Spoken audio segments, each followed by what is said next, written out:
大家好，今日我哋用粵語嚟一齊讀一本中文繪本《蓮花》。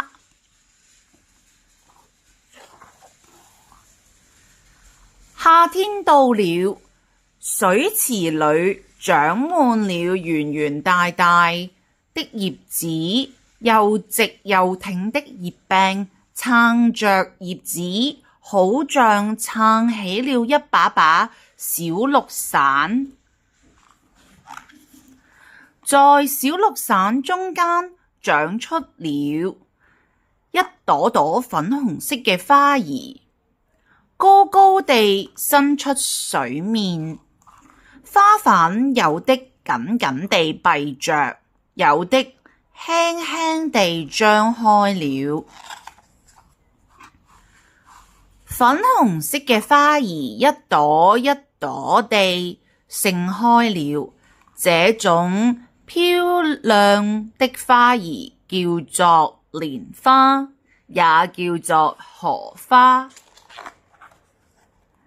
夏天的蓮花池裏好熱鬧，許多小魚兒在蓮葉下游過來游過去。瞧，小鴨子也來了。水面上嘅蓮花好美，不過它的根和莖都泡在爛泥巴裏，因為莖裏面有通氣嘅小管道，所以在爛泥裏也不怕沒空氣。秋天的時候，蓮花嘅花瓣一片片掉下來，花兒漸漸謝了，葉子也慢慢地枯了。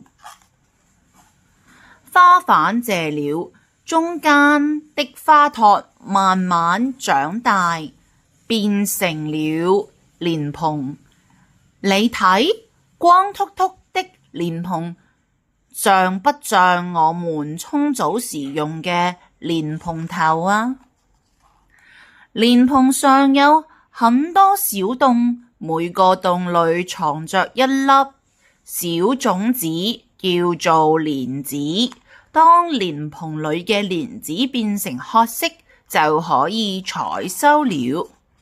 冬天葉子枯了，沒被摘掉的蓮蓬一個個掉到水裏，再也看不到蓮花和大大嘅綠葉子，水池變得好安靜。